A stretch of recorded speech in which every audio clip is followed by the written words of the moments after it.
Assalamualaikum warahmatullahi wabarakatuh. Kali ini saya lanjut terkait konsep desain. Penting ini saya lanjut. Saya ingin men-share konsep desain simplicable. Simplicable itu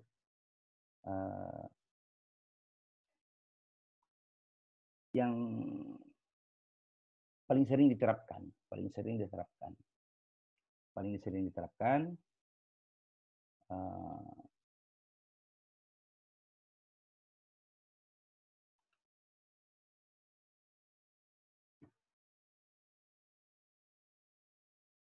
Melalui beberapa pendekatan konsep.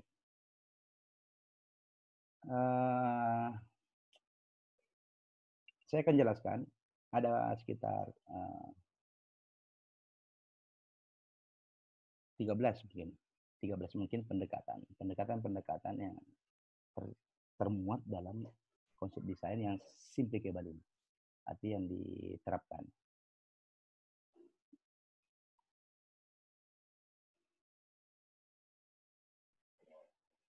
Di sini ada beberapa tipe dari simplicable itu, yaitu yang perlu kita ketahui sebenarnya itu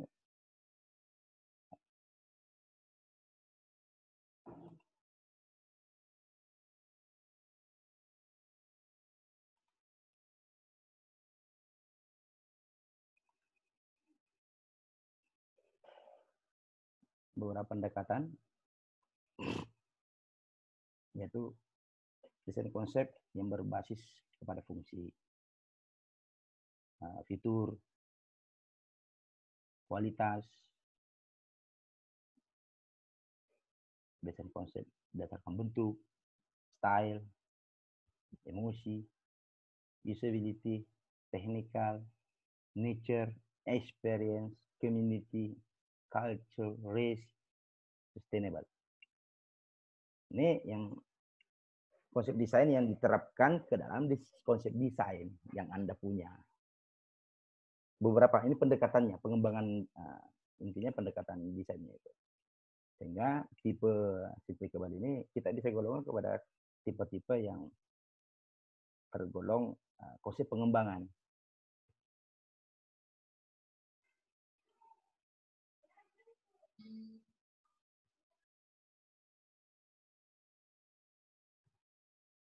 Ini jenis tipe pengembangan yang paling banyak digunakan di industri. Sebuah konsep desain yang ide dasarnya lebih memberikan kedalaman desain, makna, dan arah dari konsep desain yang diterapkan. Kita akan bahas tentang pendekatan fungsi. Yang pertama, konsep visual di sini digambarkan seperti apa yang ingin dicapai oleh penggunanya terkait rancangan desainnya. Misalnya, kita lazim dengan istilah media pembelajaran. Tentu media pembelajaran yang dimaksud di sini ketika kita merancang sebuah aplikasi, misalnya aplikasi, anggaplah piano ya. Kita untuk pembelajaran piano, ini ketika kita menggunakan media ini, kita diintegrasi secara langsung, secara tidak langsung, diintegrasikan ke banyak hal, misalnya kepada bunyi, kepada ritme, kepada efek, seperti itu. Kita tidak akan bersentuhan langsung dengan piano secara fisik, tetapi kita menggunakan piano tujuannya adalah pada ilmu, sehingga pengetahuan kita itu terintegrasikan. Artinya begini, satu materi mampu mengadopsi berbagai hal, penerapan, latihan, ilmu ada di sana. Itu ketika kita melakukan pendekatan fungsi. Lalu kita lakukan pendekatan fitur. Nah, anggap ini piano ini tadi. Di dalam piano itu ada beberapa fitur-fitur. Fitur-fitur yang paling istilahnya itu misalnya efek nih, penggunaan efek. Penggunaan efek di sana fitur ini diimplementasikan sehingga kita mampu lebih dalam, kita mampu lebih leluasa, kita mampu lebih mudah memanfaatkan fitur-fitur ini untuk mencapai tujuan. Misalnya kalau dalam dunia desain produk kita kasih contoh, misalnya saya ingin merancang sebuah bak mandi yang ketika warnanya berubah, jadi bak mandinya berubah, kita bisa tahu berapa temperaturnya melalui visual. Secara visual kita bisa melihat temperatur itu. Jadi temperaturnya makin menurun, panasnya menurun, warnanya berubah. Ini gagasan, ide di dasar konsepnya. Sehingga pengembangan konsep desainnya diarahkan ke pendekatan fitur namanya. Ini contoh. Lalu kita masuk kepada pendekatan kualitas. Di mana desainnya pengembangan desainnya dilakukan pada tujuan kualitas. Misalnya, ini paling sering kalau kita desain produk, desain produk, ketika industri mengarahkan sebuah produk, produknya yang dirancang ini memiliki lifetime, masa penggunaan. Misalnya ban itu kalau memiliki materialnya itu semakin lama ban itu tahunnya ini, ban ini semakin cepat rusak, ringkih, bisa membahayakan, sehingga produk ini, produk ban-ban tersebut itu diberikan kode-kode tertentu. Jadi ketika kita mau membeli ban yang sudah diproduksi 1 tahun, 2 tahun, ketika masuk masa penjualan 2 tahun, sebenarnya kita harus berpikir untuk membeli ban itu. Seperti makanan, masa kadaluarsa ada. Ini pendekatan kualitas. Misalnya ada pelek ini meskipun dia kelihatan solid, materialnya solid, tetapi pelek ini dirancang cuma dipakai untuk lebih spesifik lagi. Dirancang penggunanya itu sejauh 1 juta kilometer misalnya. Tujuannya adalah supaya pengguna beli lagi yang baru. Ini pendekatan kualitas. Yang paling banyak dilakukan desainer-desainer pendekatan bentuk. Ini paling sering nih, sama yang tadi contohnya. Mood. Konsep mood. Misalnya merancang sebuah kursi, gagasannya kursinya seperti kepompong. Jadi siapapun yang duduk di kursi itu ditujukan, misalnya ini konsepnya adalah bagaimana merancang sebuah kursi yang idenya digunakan sebagai tempat yang santai, tempat berhibernasi, tempat berkontemplasi. Maka lahirlah sebuah gagasan desain bentuk yang menyerupai kepompong. Lalu ada pendekatan gaya, style. Ini juga yang paling sering, paling common, paling sering digunakan oleh perancang-perancang, desainer-desainer. Itu penggunaan pendekatan style.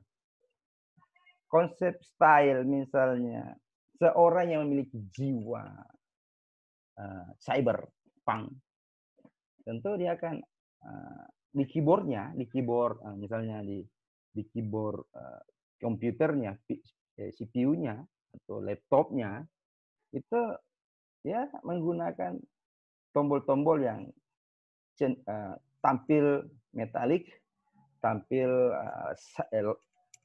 menyala neon, futuristik kesan. Jadi gaya ini lebih pada pendekatan gaya style ini pada style kesan yang ingin disampaikan di sana. Ini pendekatan, artinya konsep pengembangan dalam konsep desain, konsep-konsep Lalu ada juga pendekatan emosional. Desain-desainnya ini memberikan inspirasi-inspirasi, kepercayaan diri, menstimulasi diri, kepercayaan diri muncul. Ini pendekatan emosi. Misalnya saya menggunakan alat ini, saya akan tampil berwibawa. Menggunakan alat ini, saya akan terlihat berwibawa, terlihat charming, terlihat lebih elegan, lebih ekletik.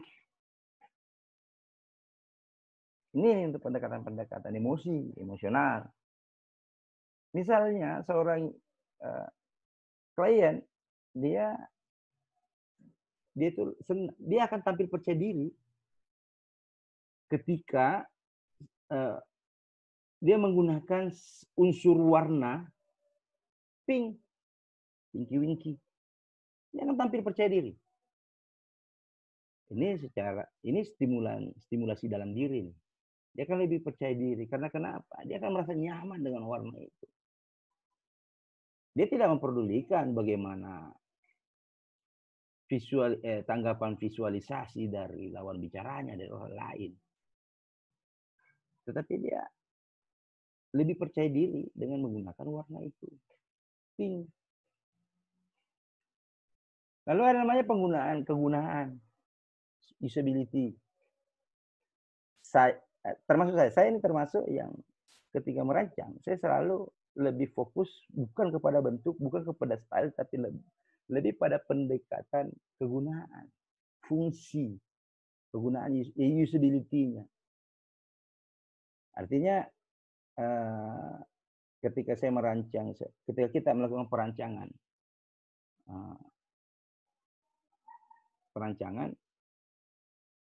dia lebih mengutamakan kepada bagaimana memberikan kemudahan kepada pengguna pada tujuan produktivitas.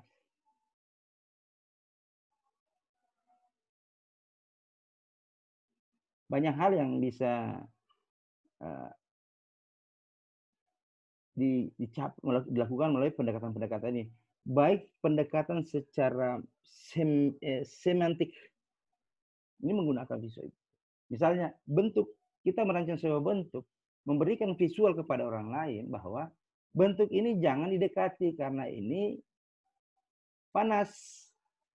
Jadi orang bisa melihat benda itu diinformasikan kepada orang bahwa benda tersebut panas hanya dengan pendekatan bentuk untuk tujuan usability-nya.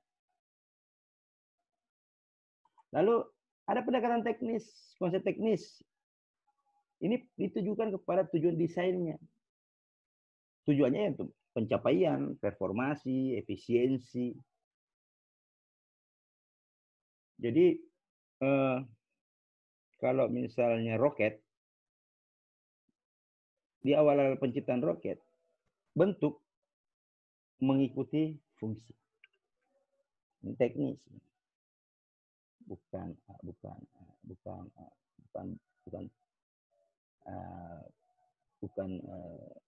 fungsi mengikuti bentuk. Kalau tadi sebelumnya fungsi mengikuti bentuk, sekarang saat yang ini bentuk mengikuti fungsi. Seperti tadi saya gambarkan bentuk mesin. Ada beberapa bentuk-bentuk mesin itu memberikan informasi bahwa itu panas. Nah, kalau misalnya roket untuk mencapai efisiensinya, tentu dia dirancang bertahap-tahap. Peluncuran pertama, daya dorong pertama, daya angkat, terus daya dorong. Itu tujuan performa. Tujuan efisiensi. Itu pendekatan. Lalu bagaimana dengan perancangan yang ada melakukan pendekatan natural? Konsep organik misalnya. Ini banyak digunakan oleh perancang-perancang interior, arsitektur. Misalnya kayak pinisi nih. Pinisi itu digambarkan menyerupai layar perahu pinisi. Konsepnya adalah perahu pinisi. Ada visual, ada rujukan bentuk, tercermin. Ketika orang melihat rancangan bentuk gedung pinisi, orang berasosiasi. Ini sangat asosiatif. Orang berasosiasi bahwa, oh mirip seperti layar. Ketika berinterpretasi kepada bentuk layar, orang berinterpretasi kepada bentuk perahu. Lokasinya ada di Makassar, perahu yang dimaksud adalah pinisi. Itu pendekatan natural. Lalu ada namanya dikatakan pendekatan pengalaman ini. Ini kalau kita masuk kepada perancangan aplikasi, di sana ada dua nih. User experience, user interface.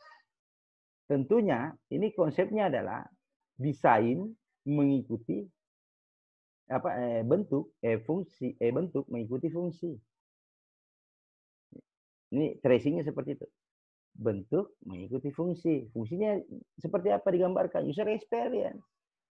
User interface, bentuk. Kita berbicara di situ. Kita berbicara pendekatan berdasarkan pengalaman user. Misalnya dalam bentuk dunia desain produk. Kita mau merancang headphone yang dia sangat ringan, nyaman, dirancang bagaimana penggunaan headphone, seolah-olah kita tidak menggunakan headphone. Suara itu ada di kepala. Kita berada berada dalam lingkungan suara itu. Bisa kita buat dalam bentuk 3D, 4D, 3D sound, surrounding sound. Suara di sini, seolah ada di depan kita, ada di atas kita, ada di bawah kita, di belakang kita, berkeliling-keliling. Itu pendekatan pengalaman. Maka konsep pengembangannya diarahkan ke sana. Handphone tentu harus mempelajari bentuk telinga, kedalaman telinga. Bukan cuma satu orang, diambil data, banyak orang. Ini bentuk telinganya seperti apa, ukurannya seperti apa, dimensinya bagaimana, sehingga lahirlah bentuk seperti itu.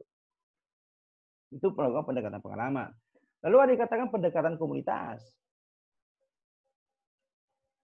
Pendekatan komunitas itu berdasarkan pada gambaran nyata, berangkat dari mengangkat gambaran nyata kehidupan di lingkungan, misalnya di masyarakat urban kota, lebih detail kehidupan keluarga pemulung, lebih detail lagi proses kehidupan detailnya ketika dia memulung, itu lebih detail lagi.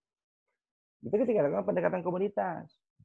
Misalnya kita merancang public space. Kebutuhan public space di masyarakat urban dengan masyarakat kota yang regional, sifatnya regional, eksklusif. Itu berbeda pendekatannya. Ketika kita merancang yang namanya penempatan iklan luar ruang, rontek, lebih efektif kita menggunakan dimensi seperti apa, ukurannya bagaimana, bahasanya seperti apa, itu yang dilakukan. Anda mau menggunakan slogan tagline yang sangat misalnya ke Inggrisan lah. Mana mungkin orang di lingkungan urban akan ngerti. Come on enjoy. Tidak. Kita harus menggunakan adaptif sifatnya. Pendekatan komunitas ini bisa kita bahasakan sebagai pendekatan komunitas. Sehingga dalam dunia desain, pendekatan komunitas ini sering seperti tadi, kultur. Dia pendekatannya itu sifatnya vernakular. Sifatnya vernakular. Sehingga beberapa konsep desain akan menggunakan pendekatan-pendekatan seperti ini.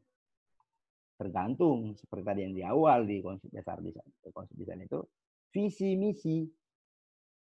Ini metode-metode yang saya sampaikan. Lalu ada yang katakan pendekatan budaya, kultur. Misalnya, kita merancang sebuah produk untuk sebuah kebudayaan, baik super kultur, budaya super, ataupun subkultur, kita bisa merancang sebuah desain yang memasuki semuanya. Sehingga karena setiap kultur itu memiliki norma-norma atau acuan-acuan. Nah, melalui pendekatan kultural inilah kita bisa menghasilkan sebuah produk rancangan yang mampu leading masuk ke dalam, mampu beradaptasi ke dalam. Ini pendekatan kultur, pendekatan budaya tentunya. Lalu ada juga melakukan pendekatan risiko. Misalnya dulu kita di studio, saya lalu diarahkan coba buat handphone yang tahan banting. Tujuannya kalau misalnya ada orang, ini akan digunakan oleh pekerja-pekerja, anak buah yang paling sering diomeli. Diomeli di kantor, diomeli di rumah. Terima telepon, emosi, banting HP-nya. Tidak apa-apa, tidak rusak. Ini pendekatan risiko. Terus ada pendekatan misalnya rancang kapal. Kapal itu selalu identik tenggelam. Kalau dapat risiko ya tenggelam. Maka dirancanglah kapal yang tidak mudah tenggelam. Terbungkus, selalu terbungkus. Bago pinisi itu dirancang seperti itu. Ombak bagaimana besar pun ketika menghantam, kalau tidak pecah kayunya, patah kayunya, dia tidak akan tenggelam. Karena kenapa? Palkanya itu kan ditutup. Ini ada lubang untuk kasih masuk barang di dalam situ. Ini ditutup. Jadi ketika ada air masuk segala macam, air tidak masuk ke dalam. Kapal tidak tenggelam. Itu pendekatan risiko. Orang-orang dulu udah pikir. Lalu ada dikatakan pendekatan sustainability, keberlanjutan. Misalnya seorang desainer produk dituntut saat ini untuk peduli dengan lingkungan. Banyak data menyatakan bahwa kehidupan manusia, penggunaan material yang paling banyak di dunia saat ini adalah plastik. Banyak orang menyalahkan plastiknya, bukan. Bisa juga orang berkata begitu. Bukan plastiknya, gaya hidupnya. Udah pakai, buang, udah pakai, buang, udah pakai, buang. Padahal plastik bisa di-recycle. Kalau orang, artinya di sini ada pendekatan yang saya katakan tadi di sebelumnya. Ada pendekatan kultural. Kita dekati mereka, membuatkan pemahaman dalam bentuk edukasi bahwa ini ada nih ini masalah nih plastik. Ketika dia sampai di laut, dimakan sama kura-kura, dimakan sama paus, pausnya mati, ikan-ikan mati, ekosistem laut terganggu. Tapi secara ilmu sebagai misalnya seorang ilmuwan MIPA, dia ahli material, dia merancang sebuah material plastik menggunakan untuk membungkus. Tetapi ketika tidak digunakan, dia akan mampu terurai. Misalnya pada umur berapa plastik itu ketika sudah tidak berguna, dia akan terurai lagi. Sehingga ketika plastik ini mencemari lautan, dia akan bisa terurai berapa lama di kadar garam berapa, di panas suhu bla bla bla bla dan sekitarnya, cuma orang IPA yang tahu. Ini pendekatan sustainability berkelanjutan. Lalu ada yang katakan ketika kita melakukan sebuah perancangan, kita selalu dihadapkan kepada keinginan. Kita merancang bukan didasarkan pada keinginan kita, tetapi didasarkan kepada paling awal adalah brief rancangan. Klien maunya apa? Didasari itulah kita melakukan perancangan. Saya berharap kita akan lanjutkan di video berikut masih terkait dengan konsep desain. Terima kasih. Assalamualaikum warahmatullahi wabarakatuh.